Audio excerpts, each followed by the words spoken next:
You're listening to the Packernet Podcast Network.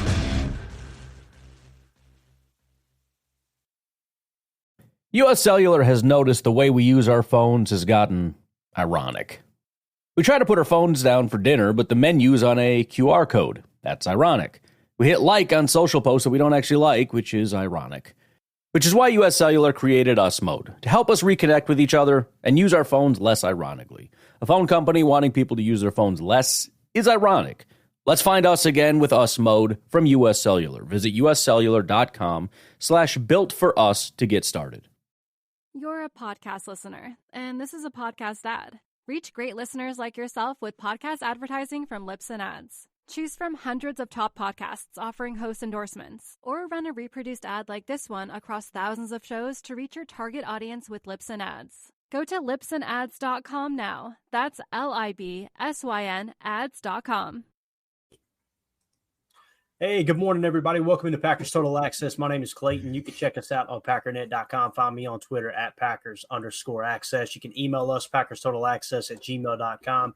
You can text us, 865-658-5824. Joined alongside Jacob in Wisconsin, fresh out of a Walmart near you. Just kind of sprung this one on Jacob at the last second. One thing I could say about Jacob, he disappears every now and then. Life gets busy. You don't hear from him. He's not, hey, I'll be here, I'll be there. He just kind of pops up, and it's like, hey, Jacob's here. But he is always up at the butt crack of dawn. Is that the truth there, Jacob? Yeah, I don't know what it is. I inherited from my dad and my grandpa. I wake up no matter what at 5 a.m. every day. I'm just like, the hell. Yeah, that's exactly what I thought. I'm like, his grandpa, old school farmer, taking care of the land, grab that cup of coffee before the sun comes up. That's where you get that from for sure, man. Yeah. So just a quick recap of what happened yesterday. Obviously, Wes Hodgwood tweeted this out. The big news of the day was Kalen King getting number one snaps and immediately capitalizing on it, as Wes Hodgwood said. Also got some snaps in the slot and on the boundary, like Paul Brettel pointed out. Also in the news and notes there from training camp practice was Evan Williams just keeps making plays in the Packers secondary. He seems to really I think he's solidifying himself as the backup safety, possibly at both free and strong safety, to be honest with you, Jacob.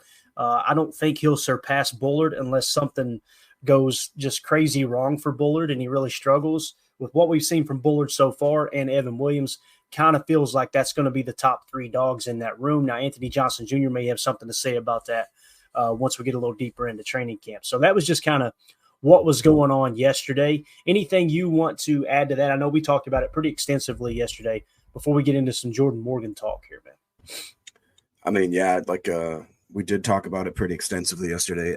I think more than anything, this is pretty telling for what could be a slow career start for Ketano Oladapo. I mentioned it a few weeks ago that it didn't sit right with me that he wasn't on the field yet because it just seemed like there was so much other young talent, even specifically at the safety position, but just in general in the secondary, on the defense, on the whole team. And sure enough, I wasn't expecting that we'd hit 3 out of 3 safeties, but so far the 2 out of the 2 that are on the field have basically exceeded my expectations so far with it. Williams especially, because we've talked about how we definitely knew what we had as far as the human meat missile aspect of his game was. He was going downhill at, with his hair pulled back and just on fire in that aspect, but he's completely shown up on the coverage side, which is a pleasant surprise. And I did not expect that so quickly. And it seems like he's like, I don't know if you've watched interviews with the kid, but he seems really mature. He seems like the game's not too big for him. Yep. He's easy to root for. So it's a good problem to have. Yeah, completely agree, man. I tell you, it looks like Goody might have hit a pocket of studs there at the safety position. Now, again, it's early. We're through 1 week of camp. I understand things can change in the blink of an eye. But, once we get Oladapo on the field as well, the sky's the limit. I mean, when you think about it, I think we were arguably it's not even arguable. I was way more excited about Oladapo than Evan Williams. And now you see Evan Williams flash, and it's like, okay, if what I seen on the college tape with Oladapo is accurate, along with any and all of the analytics and grades we broke down in the offseason going into the draft, man, Oladapo is liable to be another guy that just kind of comes in and really plays well. And again, it helps that you got Jeff Hafley, who is the defensive back whisperer, right? That's what all the former greats like your what's his name? He's already escaped. Richard Sherman. Yeah, Richard Sherman. I mean, obviously a borderline Hall of Famer. Some would say a slam dunk Hall of Famer.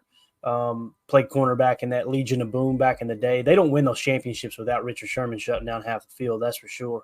And the fact that he spoke so highly of Jeff Hafley when he spent a little bit of time with him in San Francisco really says a lot. And it's so cool to kind of look back to, Jacob, and schematically how these players go from one team to another, but it's the same scheme, right? Because obviously Robert Saleh took Pete Carroll's cover 3 buzz scheme with the 2 high shell down to San Fran.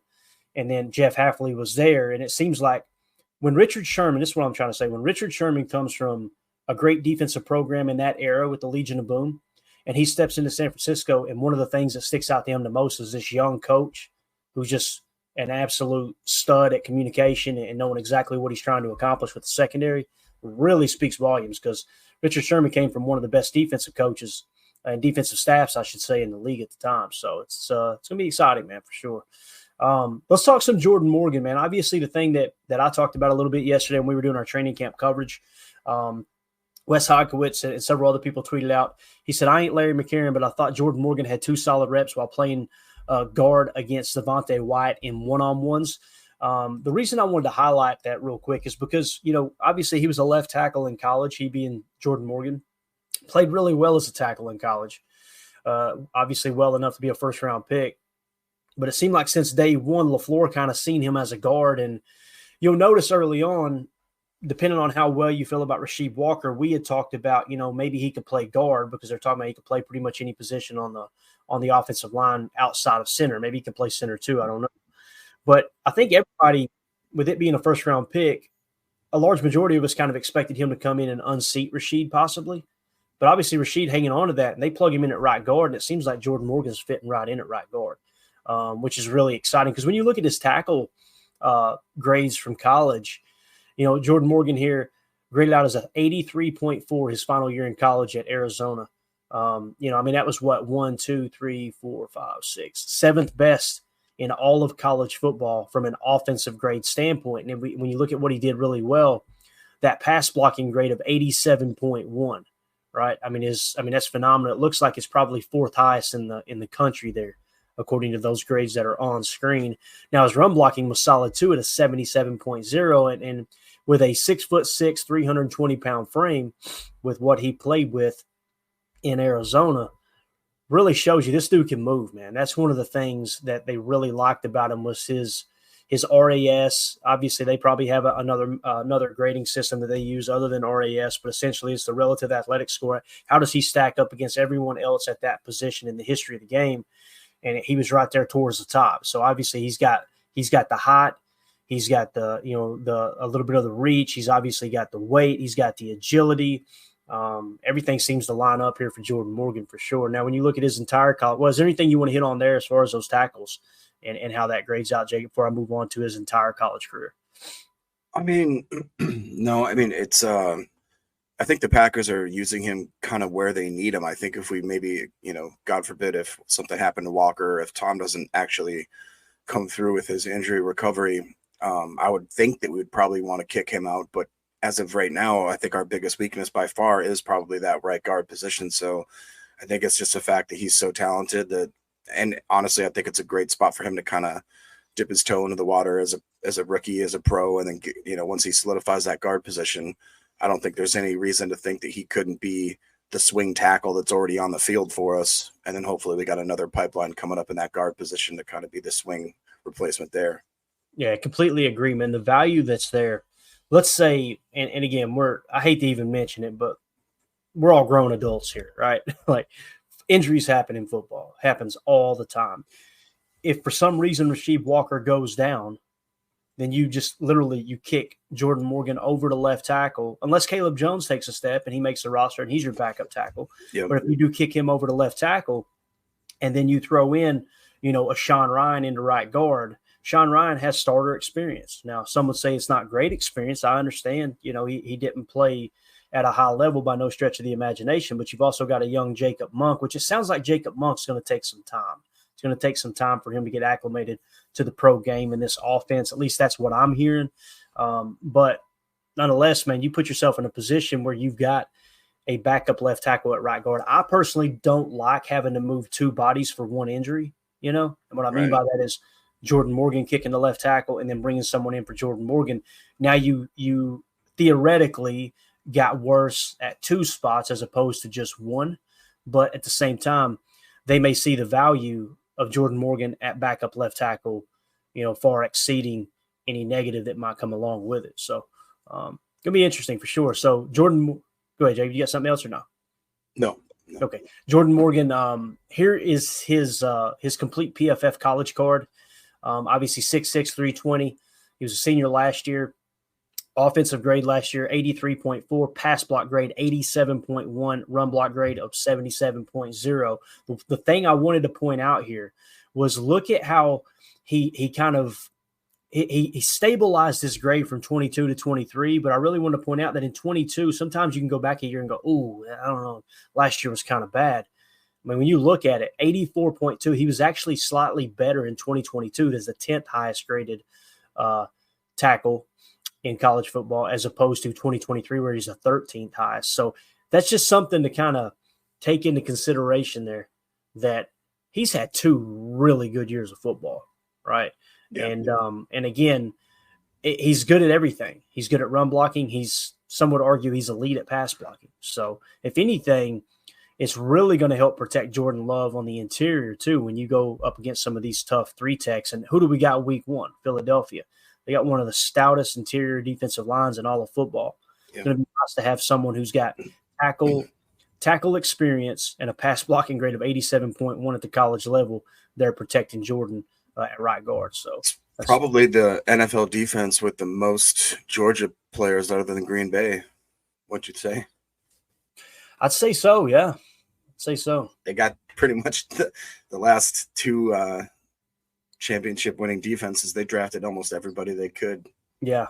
They went, Jordan Davis, and then last year I'm trying to think of who the other guy was. They had Nakobe Dean. They have like five others.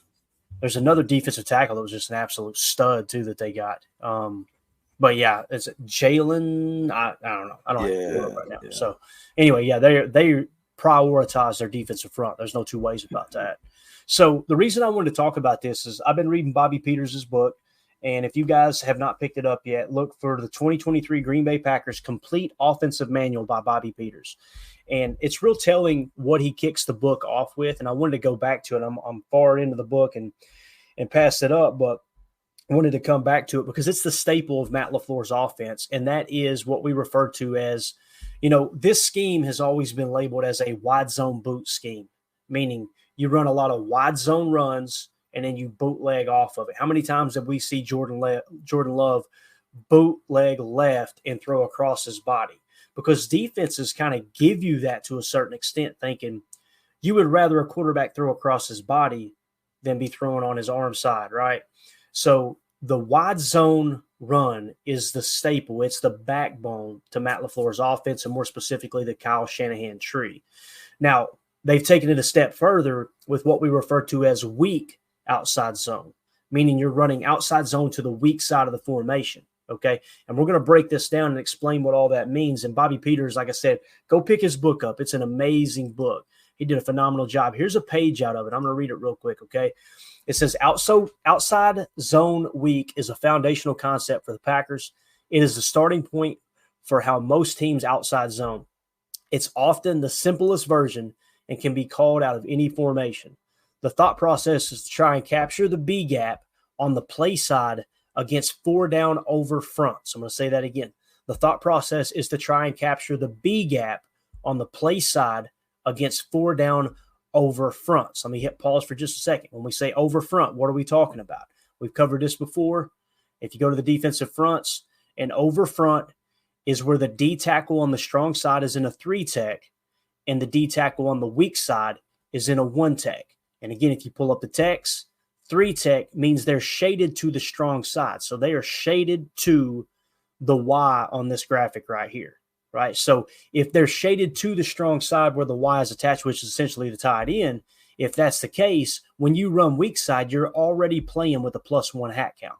Okay, that's why LaFleur likes to attack outside zone on the weak side, because the goal is to get a hat on a hat and get +1 in any situation. Whether you're in coverage, you want +1. That's why you try to hit home with pressure and 4 and have 7 in coverage. You're trying to keep a +1. We talk about Saban's box defense, right? And how he always tries to, if there are 3 receivers on one side, he tries to create a box around them. So you stay +1, 4 defenders on 3 targets, forming a box. On the 2 side, if it's a 2-by set, they go with a triangle look. Why? Because you're going to have 3 guys on 2 receivers. You're always playing +1, whether you're in the passing game, the run blocking game, attacking the run, whatever it may be, you're looking to gain a hat in every situation. It's a simple numbers game. And when it comes to football, you're attacking space and you're covering space. So when you go to 4 down over fronts, what LaFleur said was, okay, you want to show over because we like to run some strong side outside zone run. We're just going to start running weak outside zone. And that really forces them to try to come out of those over fronts. Once they come out of those over fronts, now you can manipulate the passing game and everything. So he goes on to say, if the center can't reach the nose, the play will cut off the 3 tech on the backside. This defender is most often comboed by a backside guard and a backside tackle. The Packers like to RPO the concept as well. This allows the to account for loaded boxes. I think it's meant the offense to account for loaded boxes. Understand too, Bobby Peters has got a lot of typos in this book. I love it, Jacob. I love it that he doesn't waste time trying to make everything perfect. You get the gist of the information. He's a football guy, right? So he said they called the Omaha RPO shown in the first diagram 7 times. They threw it once in week 12. The RPO is best against single high defenses that gets 7 defenders in the box against 11 personnel variation. The Omaha route is left one-on-one. With that Omaha route there on the left, some would just call it an out. It's almost like you're bending it like it's going to be like a 9 fade, and then you round it on off to an out route there. So the reason he mentioned single high, as you see in this diagram right here, when they go single high, most of the time it forces your corners to have to play off. And that's something else you need to take into consideration this year with the Packers' new defense. If we're going to be showing pre-snap single high and we're getting out of the pre-snap shell look of that too high shell, you're probably going to have corners playing off and maybe attacking underneath post-snap, if that makes sense. So that's what I'm kind of expecting to take place with Hafley's defense. Now, back to this diagram here with the RPO, you can see how he's looking to attack with a outside zone weak look. And when you see this diagram, they're actually showing you an over front.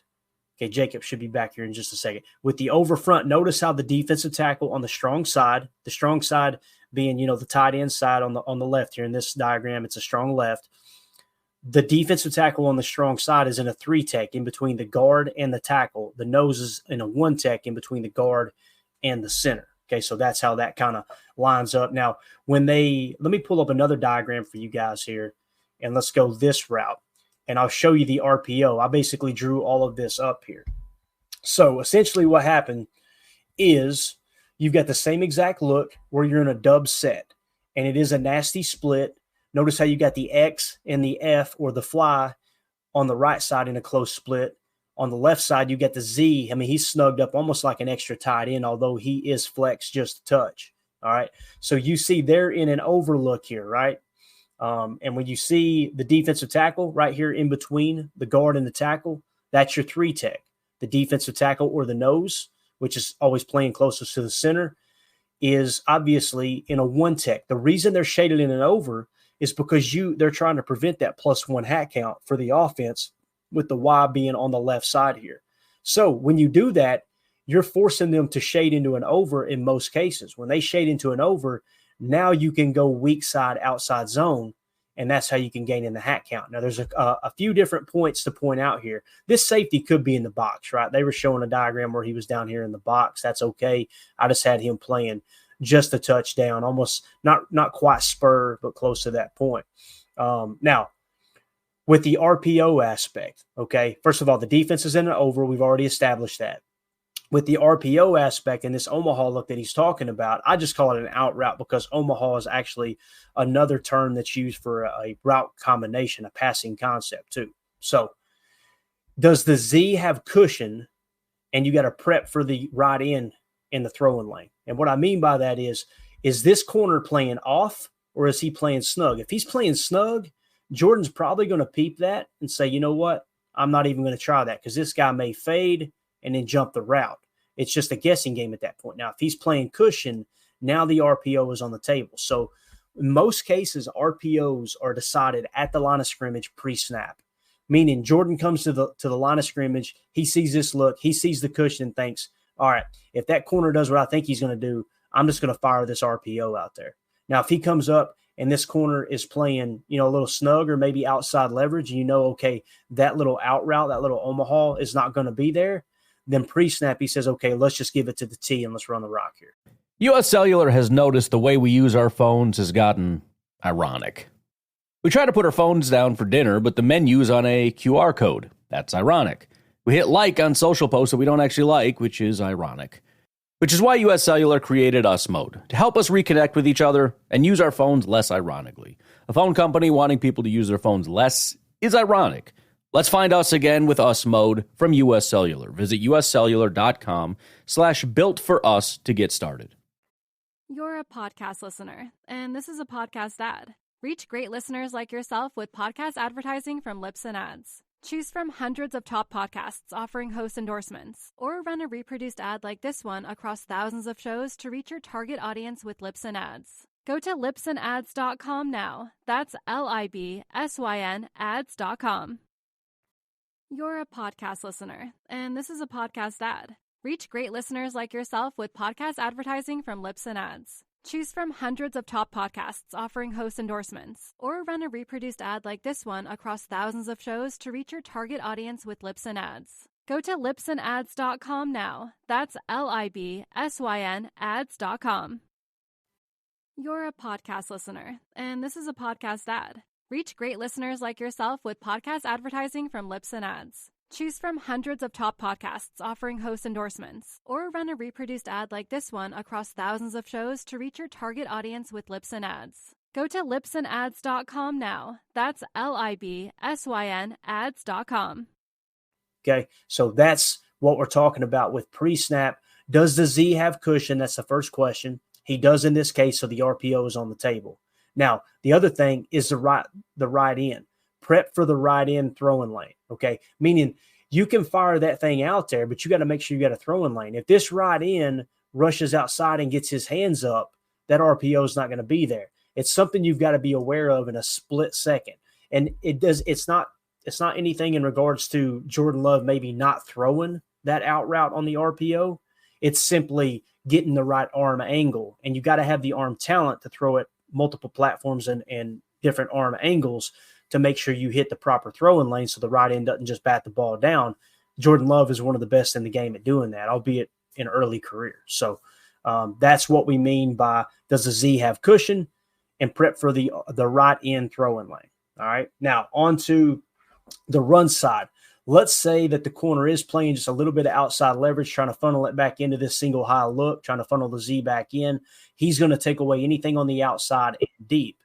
Okay, so if he takes away any and everything on the outside and it's deep, then what he's going to do now is work to the run on the weak side. Okay, Jacob, you good, brother? Yep, just had a little power out. Gotcha, man. Good deal, man. One of those that it goes out for a split second, just enough to screw the whole day up, basically. Yep. Those are the worst, dude. They drive me. Reset all my clocks in the apartment. Exactly. So what I was just explaining is the RPO aspect of this look, this weak zone or wide zone weak RPO look. Everything that we were talking about before, they're in an over front, which means the D tackle on the strong side, which is the side the tight end is. He's in a 3 tech. The D tackle on the weak is in a 1 tech. And we just explained how with the RPO, if they're playing cushion on this side, the RPO is on the table pre-snap for Jordan to just fire that out route or that Omaha. That makes sense? So yep. All we've covered to this point. We're moving on to the run now. The run aspect of this RPO weak outside zone look is really simple. Let's say you've got them in an over front, okay? meaning they see where the Y, they know we're strong left, so they're going over to that side. If it was under, guys, they'd be playing to the weak side, meaning this D tackle here would be in a 3 tech. He would be here, and this D tackle would be in a 1 tech. But instead, we're in an over front, which puts you there. Now, look at the hat count you've got. If you divide the field right down the middle, you've got 1, 2, 3, 4, 5 blockers on the right side of the field, and you've got 1, 2, 3, 4, 5 guys to block with your free safety playing well off. That's the only guy that the T has got to beat, right? So that's the only guy on that side of the field that the T's got to beat. Now, this is where duo and zone and wide zone, even inside zone, can get very confusing. This is an outside wide zone run, all right? This is a weak outside zone run. It's designed to get the offensive lineman moving in one direction, and then the running back uses cutback lanes. There's not a specific gap like, listen, hell or high water, you stick to this gap. If there was, this might be considered duo, and it might be designed to go to the inside shoulder of the right tackle. But since we're going outside zone weak here, what it simply means is the running back has the freedom to use whatever lane he wants to use, okay?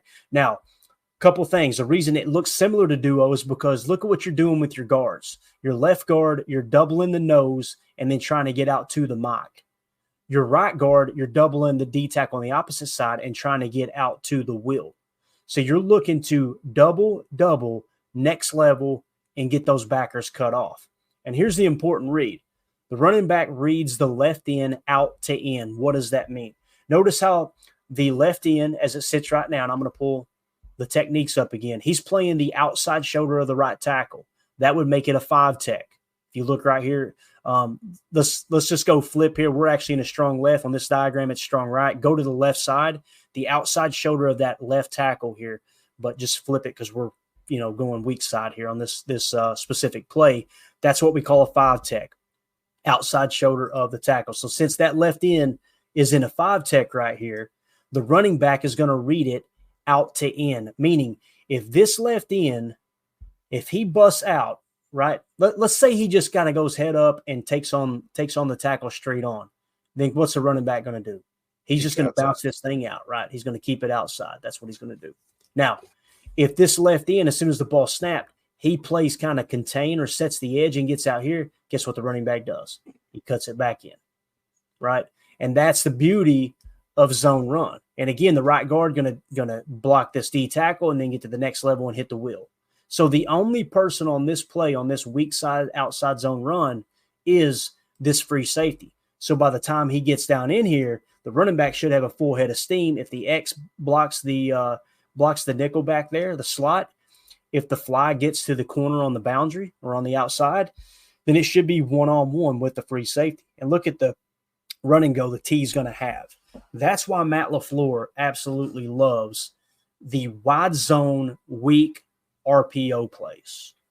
Does all that make sense, Jacob? You got any questions at all about what we just covered or any comments, man? It's pretty cool to see it on the board like this, exactly how everything's designed to work.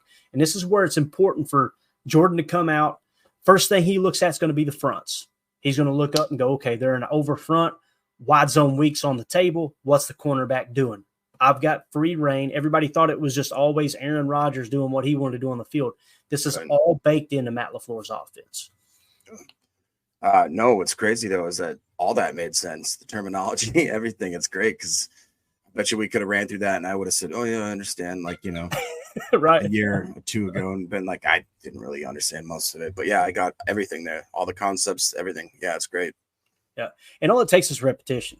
And again, there's going to be stuff that people do this year that's brand new that we're all going to learn from, right? That's the beautiful thing about the NFL. It stands for not for long because everything is totally changing. Now, remember we talked about pistol with the LA Rams? So let me explain this. Wide zone, the strong wide zone run in this play is not on the table here, obviously. As a defense, you come out and if that T is strong, you can't be too worried about outside zone left, right? But what if you went to a pistol look? And this is what I mean by that. What if we did this? Quarterback steps up just a couple of yards, and now you put the T. Look at what's on the table now from a defensive standpoint. And I say that because when teams go up against the Packers, what they're going to start doing is, if it is a sidecar left like this out of the gun, they may start playing even. They might just start covering the guards and play it like this. So they're a little more protected against that wide zone weak. So if they start to do that, one way that the Packers could combat that is they could go to a pistol look, because when you go to this pistol look, guess what? Everything's on the table. You can go wide zone weak. You can go wide zone strong. So as soon as they start to move, and here's the thing too, don't be surprised if you see the Packers start to show this and they come out in their normal set. Let's say they come out in their normal look like, let me get this off here. Give me just a second. I'll find my undo button. Let's say the Packers do come out in their normal look, and then all of a sudden the team they're playing, they go to more of an even front and they cover the guards like this. What if they checked out of the sidecar, right? Bang. And then shifted into the pistol. Now they've got to communicate on the defensive line to get back in their over front if they're worried about that strong side look, you know? So it's just it opens up a multitude of things, and that's why it's important for the quarterback to be seasoned, to be able to get to these different looks and be able to make things happen in that regard. So I don't know, man, that stuff, that gets me fired up. And I love that Bobby Peters started the book off with that because it's so important that everything runs through that wide zone look. And then you get into running boot action too, right? And we won't get into all that. I think we've geeked out enough here. But with boot action, especially out of like ace looks, single back looks under center, you start running weak zone, weak zone, weak zone, weak zone, especially wide look, and then you boot back to the strong side. And typically what you'll have happen is that Y will show this block. Let's just do it here, just for craps and giggles. Let's go to the ace, all right? Let's pretend like this is play action here, Jacob. So we're just going to run a little play fake here, okay? And what Jordan's going to do is play fake out of it. Keep in mind, we've shown wide zone weak the whole game. We've set this up, right?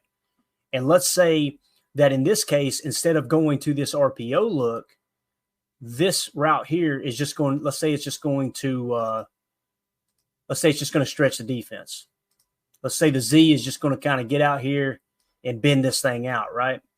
Well, now we're going to have Jordan run a little boot action, fake the handoff, roll to his left, and then the Y is going to set up that block and then leak out underneath, right? So you got a leak underneath, and then let's say the X comes across. See how that opens everything up? You get the whole defense flowing to that weak side of the formation. All these backers are going to flow over. That's going to cause a lot of problems. The backer starts to snug up on that weak, right? And you open everything up. Now it just becomes a high-low read for Jordan throwing across his body. Does this corner clamp down, or does he go up top? Regardless, someone's going to be open. Why? Because you got the hat count. It's really that simple. So hopefully all that makes sense. I don't know. I love this stuff, dude. This is the type of stuff that it's what I've fallen in love with when it comes to the game of football, especially at the pro level. College, you can manipulate the hell out of defenses. Pros, it's like there's such a minute amount of space for making mistakes. And you can see, we see somebody miss a block or miss an assignment or get in the wrong spot, Jacob, we go, what's he doing? There's a lot to this, bro. Yeah. It's easy to make mistakes. This could be a weak wide zone run. Jordan come to the line and do this. And now the play goes to a boot left. You know what I'm saying? It could be anything. So it's pretty cool, though. Hopefully that makes sense. I don't know if anybody's even in. Yeah, we got a whole herd in here watching. Don't we? Good to see everybody for a surprise pod. Not too bad. So some people were going, okay, Clayton, that's great. You nerded out. I hope you're happy. What kind of results are we talking? Here were the results from last year when they ran wide zone weak. Okay, forget the RPO pass. Although it may have been an RPO play, it means we ran weak wide zone run. Okay. Average yards per play were 4.9 yards per play. It was called on first down 17 times. We averaged 4.2 yards on first down with it. Pretty darn successful when you think about it. Second down 6-1, meaning second down and there was either 1 to 6 yards that you needed for the first down. Okay, some people refer to it. I've never seen it broken down 6-1. I've always heard of second and short, which is like 1 to 5, and then it's like 3 to 7 or 3 to 8. It's called medium, And then long, of course, is anything over 7 or 8 yards. But second down with 1 to 6 yards to go, it was only called 3 times, but they averaged 5.3 yards a carry with wide zone weak runs. Now, second down and what we refer to as long, second down and 7 yards or more, Jacob, they called it 10 times and they averaged 6 yards a carry, dude. So you could see defenses like, okay, they're probably going to pass here. Now let's just run weak zone. I guarantee you what happens. They came out with a pass play call for the majority of the time. They look up and go, okay, they're giving us the outside weak. Let's just run it, right? So pretty impressive stuff there. Now they did run it in the red zone between the 10 and the 20-yard line. It was called 4 times. They got no touchdowns off of it. There's no I'm sure that the yards per carry was factored in there, but they didn't get a touchdown. They did not call it one single time inside the 10-yard line. Now, why is that? Because most of the time when you're inside the 10-yard line, those safeties are up in the box or they go to somewhat of a hybrid goal line defense. Yeah. And, man, they can cut that weak side zone run completely off. So, pretty good numbers here, though, right? With you can see why Bobby Peters opened up the book with it, man. Especially that second and long, man. They chewed it up 6 yards. I mean, that puts you right back on schedule at 3rd and 3, 3rd and 4. You know? Yeah, for sure. That's cool. I've never seen it broken down like that. It's a little bit interesting. Yeah, when you hear us talk about charting plays, this is what we're talking about. Like, and take your eye off the ball. I was going to take a picture and post it on. You guys remind me in our Patreon group. If you're in our Patreon group, say, hey, Clayton, man, show us a picture of that chart you were talking about, because the way you can chart games, and I don't do it as often as I used to, but it's literally down, distance, personnel, what kind of run was called, was it a pass or a run, what was the play called. In some cases, you go as far as what kind of front were you facing, what was the defense, chart all the information. I don't have the time for it anymore, but it really, that's how you come up with a lot of this information. But if you guys will remind me in the Patreon group, we'll get that over to you. And also, if you're interested in joining our Patreon community, just scan that QR code in the upper right. That'll send you directly to our Patreon group, or you can click on the link in the video description. We also do giveaways out of there for people who support the show. We give away free memorabilia, stuff like that, just as a thank you to those who are supporting us. But again, just scan that QR code. We're going to be doing a giveaway. We're going to be giving away a copy of Take Your Eye Off the Ball 2.0 that was donated by United Bates, one of our loyal listeners here. We're going to be giving that away to one of our Patreon members. All you got to do is be a member of one of the 3 tiers there. We'll put you on the wheel, spin it, and whoever it lands on, we're going to give away a free copy. That's just a way, like I said, we can give back to you guys and gals. So, yeah, that's the Jordan Morgan talk, essentially.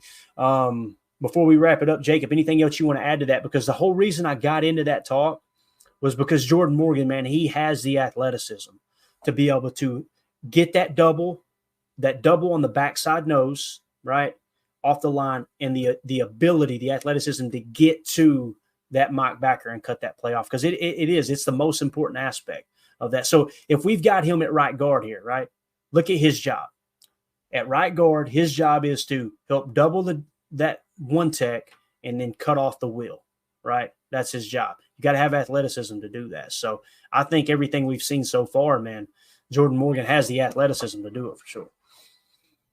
Yeah, and I think people, maybe myself included, have kind of been stuck in the mindset that the Packers want these high RAS guys because we want to throw them at tackle, and we need the tackle position specifically to have that high RAS, and that's true.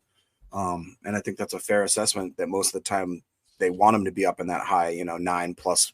But I think we ask the guards to do just as much athletic type of stuff, if not more, like you talked about, climbing to the second level, having to outrun linebackers that are running sub 4 or 5 40s. These guys have to be pretty quick with their initial burst, and to be able to outrun them and cut them off at the angle and that sort of stuff. And I mean, you look at Jordan Morgan, he's not a small man by any means, but he does look quick. He doesn't look lumbering. He looks a lot more of a athletic, like more of a tight end than you watch some of these offensive linemen run. Like, look at that. That's pretty smooth, man. I mean, right.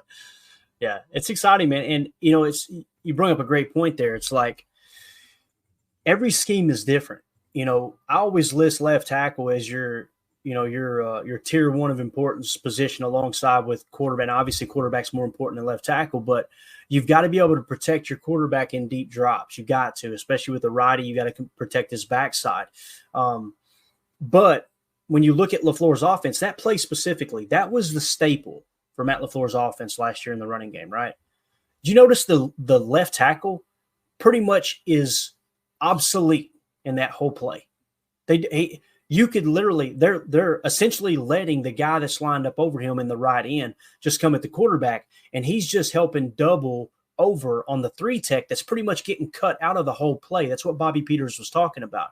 Like if we pull that back up one more time, there was something, and here we go right here. It says, if the center can't reach the nose, the play will cut off the 3-tech on the backside. This defender is most often comboed by the backside guard and the backside tackle. So it's a combo block. It's like, it's not, you see right there, that tackle, he's kind of, you can let the end crash on the left side if you want, but also you're just going to kind of get to the next level and seal off that safety, that strong safety. But the safety is essentially out of the play because it's a wide zone weak. And this play here, even with the RPO, it's all about the quarterback being smart with the arm angle to create a throwing lane past the end to get to that Omaha look or that outlook if you want to throw that. So I say all that because, we always talk about on here, you want to find out what's important to someone, look at their calendar and look at their checkbook. Where are they spending their time? Where are they spending their money? Where did they spend their time this year? They spent a ton of time scouting Jordan Morgan, and they drafted him, and it looks like he's going to play guard. Where have they spent their money? Who's the highest paid offensive lineman on Green Bay Packers roster right now?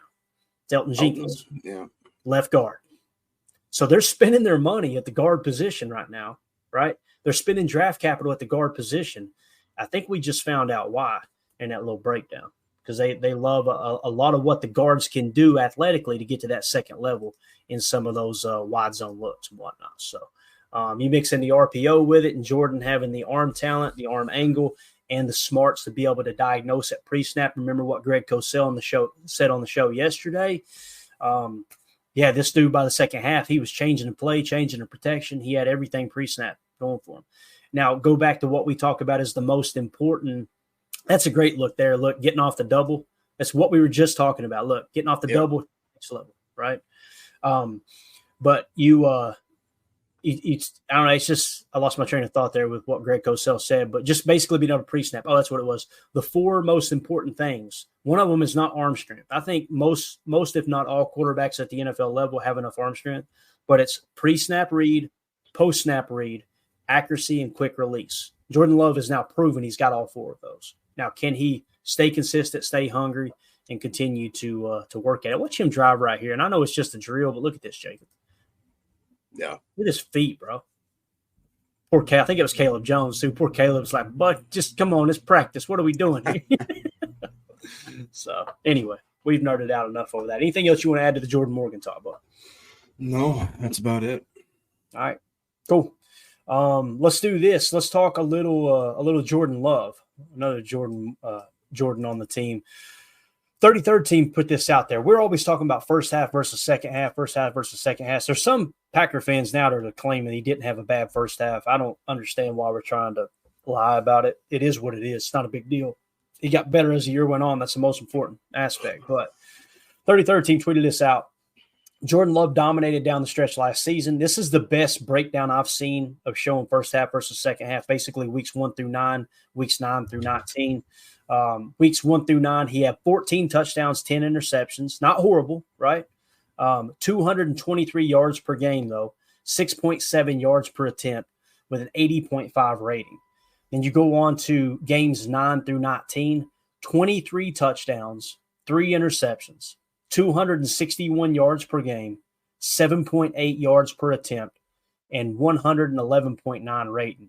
I mean, that is night and day right there, Jacob. That's wild. Yeah. I'm one of those people that have said when you look back at the beginning of his of that season that it wasn't that bad. And I think that that's when you take it into consideration that I believe if I've seen roughly these two sectors broken down, that the first half he was roughly ranked around 18th quarterback. So like that's not horrible, but it's definitely not what we were thinking with our first round draft pick who sat for multiple years and all this trading the first ballot Hall of Famer, right? Exactly. But that being said, if we look at it through that lens, I mean, even if he didn't improve throughout the whole year and he was right around like the 15th to 18th best quarterback, I honestly probably would have been not okay with it, but I would have swallowed it with like a, I would have swallowed it and pretended like it was okay. I would have been going into the next year with like, all right, he's got at least one more year to show it. I probably would have been way more nervous about whether or not it's going to be a bust or not. But again, just to see the resurgence, and you can't argue with those. I mean, that is pretty night and day. Especially like people don't realize, just to go from 6.7 to 7.8 yards attempt, that's a massive jump. Like that's a really big leap. And obviously the interceptions and touchdowns are just, talk about insane. That's crazy. Yeah, it is, man. And the big thing that stood out to me was, again, he wasn't, you guys know, I was like, man, how is he sat on the bench for 3 years and he's not going to be controlling the protection, because they were talking about that early in the season. And what it was Matt LaFleur actually came out and said, we want to take as much off the plate as possible so he can just go out there and play quarterback. About halfway through the season, they took the training wheels off. Now all of a sudden he's setting the protection. He's changing the play at the line of scrimmage. The other thing, in the first half of the season, he was playing behind schedule. Now, some of that's Jordan, but some of that's the rest of the offense too. Everybody's got to get acclimated together. That's why training camp's important. I mean, you've seen it yesterday, Jacob. That's a different offense with Jordan Love on the field than Sean Clifford. What? Like it got way better. So you got to play with timing. He didn't play on time in the first half. His accuracy was a mess in the first half. And what's crazy is I would argue that in the first half, he was trying to throw on platform more, like be kind of robotic. The second half, it's like LaFleur said, okay, you've got free reign over the protection and just go out there and play your game. And I think LaFleur even said it in a presser about halfway through the season, like he just got to go out there and be himself. Next thing you know, he's doing the jump spin pass that we've seen from Aaron. He's throwing off the back foot in Minneapolis on New Year's Eve. I know you love to see that where you live over there. Oh, yeah. It's really cool to see him kind of step into his own. And, man, I'm telling you, that dude, what a class act. I'm so glad he's the quarterback of the Packers for at least the next 4 years. I think possibly the next 10 years. It's going to be exciting. Yep. That touchdown to interception ratio is the reason the Packers made the playoffs, by the way. I cannot tell you how important turnover differential is. I just think really quick, too, that if he is able to even remotely be that consistent throughout the course of the year, you imagine what our team could look like if he completes, let's put the games 1 through 9 on par with the same numbers as games 9 through 19.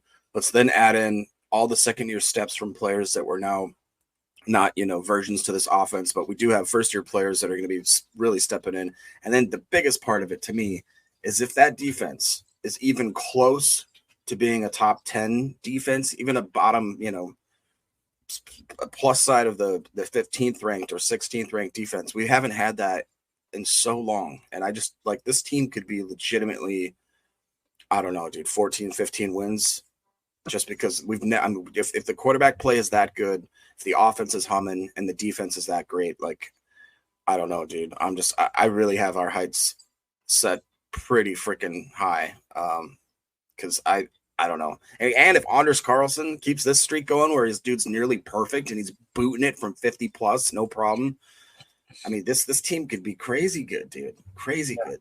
Right. The sky's the limit. And it's all going to come down to just taking that next step and protecting the football. I'm telling you, man. Turnover differential and middle eight are the two factors that really control. The middle eight controls the momentum of the game, and the turnover differential, I'm telling you, it's like if you're +1 turnover differential, it's like an 80% chance of winning. If you're +2, it goes up to like upper 80s or even lower 90s. If you're +3, it's all but a slam dunk. You're going to win the ball game, unless you're just chucking that thing around with your third string quarterback because you got a 3-touchdown lead, right? Let's go to the chat here real quick. We'll wrap this thing up. Jarrell Lee in the chat said, I'm a fan of Jordan Morgan. Something about him I like. What I love about him is he came in and day one said, I want to be the left tackle. I want to be responsible for protecting Jordan Love's backside. He specifically said that. Now, obviously, LaFleur said, shut up, rookie, get it right guard. And he did that. But just the fact that he wants that responsibility, man, that says a lot. That says a whole lot about the guy. I'm with you. I think Jordan Morgan's a class act. I think he's going to be a great addition. M. Smitty pointed out, as he always does, my man doing the research for us, Jalen Carter is the other defensive end for the Eagles. So it was Jalen Carter. Go ahead, Jake. Oh, nothing. Just Paul Brittle tweeted out just about 13 minutes ago that Rich Bisaccia will be speaking at 10 a.m. this morning, followed by Adam Stenovich, and then followed by Jeff Hafley. So that'll be great. We can check that out for tonight. Definitely. That's what we'll hit on this evening for sure. Any other updates that come down the pike. That's what, yeah, look, Omer said it right here. We got our coordinators pressers this morning, I think. So grab you an afternoon cup of coffee over there in France, Omer, and let's check those coordinator interviews out. We'll be hitting on that this evening. Jarrell Lee said, I love these breakdowns. And then Omer said, yep, Jarrell, PTA, where you come to learn X's and O's of football. The beautiful thing is we're all learning together, man. It's a blast. Once you got to know where to look. That's the big thing. It took me forever to figure that out as a fan, and I learned it from Pat Kerwin with the book, Take Your Eye Off the Ball. That's why it's labeled that. Stop following the ball and start knowing. I think the other part of the title is Understanding Football by Knowing Where to Look, something along those lines. You got to know what you're looking at and what really makes a play go or breaks a play down. But, yeah, I'm all about the X's and O's, man. I love that we get on here and get an opportunity to just learn from each other. Omer says, Love don't throw INTs. He can't be beat. It goes for most quarterbacks, man. It's true. And then Omer said, this D keeps getting turnovers like they are in the preseason during the season. This team's going to just roll. That's the key, the other key to the turnover differential, because we sucked at that last year. We had like 7 or 8 dropped interceptions last year. Love and the offense didn't protect the ball very well in the first half. The second half they did. And I think we got the majority of our turnovers, our takeaways in the second half of the season. That it all lines up. So that's what it's going to come down to is takeaways and protecting the football. So anything else, Jacob? Like I said, we'll cover those pressers this evening. Anything else you want to hit on here before we wrap up, man? No, that should be it. All right. Sweet, man. This was fun. I think it was like I said, I got rained out today, so I had an opportunity to go live here. I wish, if it had been a day where we're going to have another training camp practice, we'd have done what we did yesterday, which was a lot of fun, man. I got a lot of great feedback from the whole weekend. So we'll try to do that again every weekend through camp if I'm available and not out of town. But yeah, so we'll be back tonight, 7 p.m. Central for PTA Live. We'll hit on what the pressers covered. We'll also get into some other information that we've got. I had it keyed up. We just ran out of time. A really cool article from Packers Wire. I know Paul Brettel put a cool article out as well. We always want to touch on his stuff. Also, Spot Track did a complete in-depth breakdown of Jordan Love's contract extension. We may hit on that a little bit too. I mean, he breaks it down, the extension terms, the signing bonus, the guaranteed structure, the cash flow, the salary cap hits, the potential out discussion, a win for the, quote, trust the process.